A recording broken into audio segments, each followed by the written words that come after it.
안녕하십니까, 구천규 전도사입니다. 오늘 함께 나눌 말씀은 열왕기상 17장 8절부터 16절 말씀입니다. 여호와의 말씀이 엘리야에게 임하여 이르시되 너는 일어나 시돈에 속한 사르밧으로 가서 거기 머물라. 내가 그곳 과부에게 명령하여 내게 음식을 주게 하였느니라. 그가 일어나 사르밧으로 가서 성문에 이를 때 한 과부가 그곳에서 나뭇가지를 줍는지라. 이에 불러 이르되 청하건대 그릇에 물을 조금 가져다가 내가 마시게 하라. 그가 가지러 갈 때 엘리야가 그를 불러 이르되 청하건대 내 손에 떡 한 조각을 내게로 가져오라. 그가 이르되 당신의 하나님 여호와께서 살아계심을 두고 맹세하노니 나는 떡이 없고 다만 통에 가루 한 옴큼과 병에 기름 조금뿐이라. 내가 나뭇가지 둘을 주워다가 나와 내 아들을 위하여 음식을 만들어 먹고 그 후에는 죽으리라. 엘리야가 그에게 이르되 두려워하지 말고 가서 내 말대로 하려니와 먼저 그것으로 나를 위하여 작은 떡 한 개를 만들어 내게로 가져오고 그 후에 너와 내 아들을 위하여 만들라. 이스라엘 하나님 여호와의 말씀이 나 여호와가 비를 지면에 내리는 날까지 그 통에 가루가 떨어지지 아니하고 그 병에 기름이 없어지지 아니하리라 하셨느니라. 그가 가서 엘리야의 말대로 하였더니 그와 엘리야와 그의 식구가 여러 날 먹었으나 여호와께서 엘리야를 통하여 하신 말씀같이 통에 가루가 떨어지지 아니하고 병의 기름이 없어지지 아니하니라. 아멘. 엘리야는 등장하자마자 아합 왕에게 이 기근을 예언하고 얼마 후 한 과부의 집에 가게 됩니다. 구절을 보면은 하나님은 엘리야를 과부의 집으로 보내시는데 이때 하나님은 과부에게 미리 명령을 해 놓으세요. 그러니까 엘리야에게 음식을 바치라고 미리 명령을 해 놓으십니다. 이에 과부는 이 하나님의 말씀에 순종하여 이 엘리야에게 떡을 바치려고 하는데 사실 13절을 보시면 과부는 좀 어쩔 수 없이 두려운 마음으로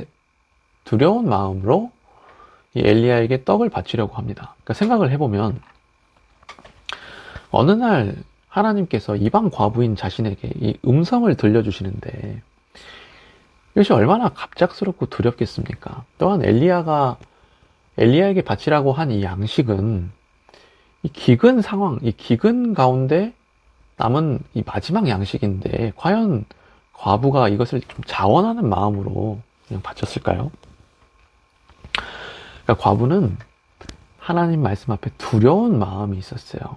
두려운 마음에 순종하려고 했습니다. 그래서 엘리야는 과부에게 두려워하지 말고 떡을 만들어 오라고 말을 하고 또 두려워하지 않아도 될 이유도 말해주죠. 앞으로 밀가루와 기름이 떨어지지 않을 것도 말해줘요. 하나님의 이름으로 말을 해줍니다. 그리고 이 말을 들은 과부는 하나님의 말씀에 순종하고 결국 하나님의 놀라운 기적을 체험하게 됩니다. 그것도 두 번이나 체험을 하게 됩니다. 첫째로는 이 양식의 기적을 체험하고 두 번째로는 이 죽은 아들이 살아나는 기적을 체험하게 됩니다. 과부는 하나님의 말씀을 듣고 순종하여 이런 놀라운 기적을 체험하게 된 거예요. 더 나아가 24절을 보면 그녀는 이 사건을 계기로 하나님을 믿게 돼요. 이게 좀 중요한 거죠. 하나님을 믿게 됩니다. 네. 그래서 오늘 말씀을 다 봤는데요. 믿음은 역시 선물입니다. 선물이에요. 그러니까 하나님은 과부에게 하나님을 믿을 수밖에 없는 상황을 허락하셨고 또한 보시면은 이 그녀의 믿음을 점차 강하게 만들어 가시는 것을 볼 수가 있어요. 그러니까 처음에는 이 음성으로 시작했다가 그 다음에는 작은 기적, 그 다음에는 더 큰 기적을 베푸세요.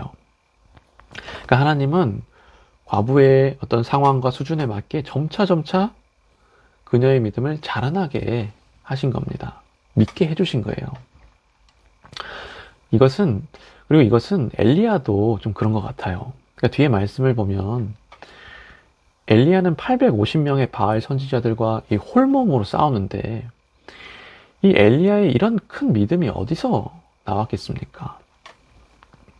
그러니까 오늘 말씀을 보면 엘리야는 하나님의 놀라운 일들을 계속 경험하고 마지막엔 또 하나님께 부르짖어서 이 과부의 아들이 다시 사는 이런 것들을 좀 경험했지 않습니까?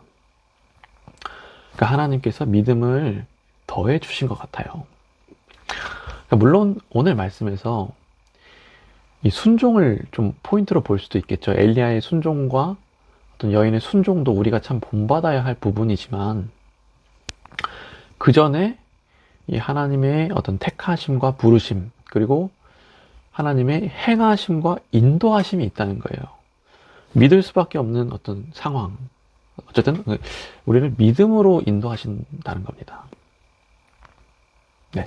그래서 사랑하는 성도 여러분, 오늘 말씀을 통해 우리에게 믿음을 주신 주님께 감사하는 우리 되기를 예수님의 이름으로 소망합니다.